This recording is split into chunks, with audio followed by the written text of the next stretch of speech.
स्वामी जी, एक और सवाल।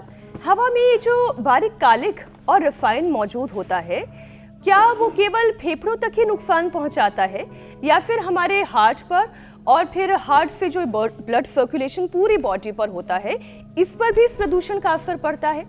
अगर ऐसा होता है तब तो फिर हमारे दिल को भी मजबूत करने के लिए, ब्लड फ्लो अच्छा बनाए रखने के लिए, ये क्रम है जी। देखो, पहले रेस्पिरेटरी, जी।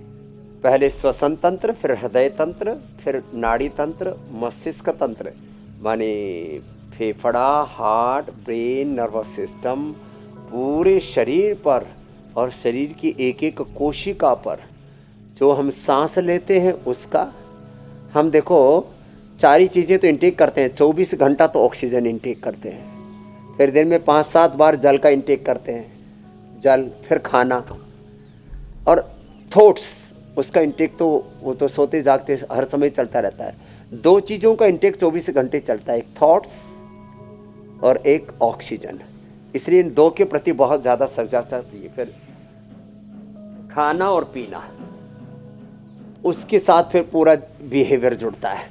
तो ये जो खराब हवाएं हैं, खराब पानी है, खराब खाद्य श्रृंखला है, इस सब का असर हमारे पूरे अस्तित्व पर पड़ता है। रेस्पिरेटरी के बाद हार्ट की बात करें तो अर्जुन की छाल, दालचीनी, लौकी पेठा आदि का जूस, खाली पेट कार्डियोग्रिट खाने के बाद हृदयामृत। हार्ट के साथ, फेफड़ों के साथ, ब्रेन नर्वस सिस्टम के साथ, लिवर, किडनी, कमर, पूरे शरीर के साथ कहीं पर भी छेड़छाड़ मत करो। सब अंदर से रिपेयर करो अपने आप को। अपरिमित सामर्थ्य, सारे केमिकल सोर्स, हार्मोन्स हमारे भीतर हैं, उनको जानो, जगाओ, उपयोग में लाओ। और हार्ट के बाद ब्रेन नर्वस सिस्टम के लिए मेधावटी, मेमोरी ग्रिड, ओमेगा, और खाली पेट न्यूरोग्रिड, इम्यूनोग्रिड। आंखों पर असर होता है उसका, उसके लिए आई ग्रिड। कानों पर असर होता उसके लिए ईयर ग्रिड। अरे पेट पर भी असर होता है, लिवोग्रिड। किडनी पर भी असर होता है, रीनोग्रिड। पेनक्रियाज पर सूजन आती है, पेंकोग्रिड। शुगर हो जाता है, मधुनाशिनी, मधुग्रिड।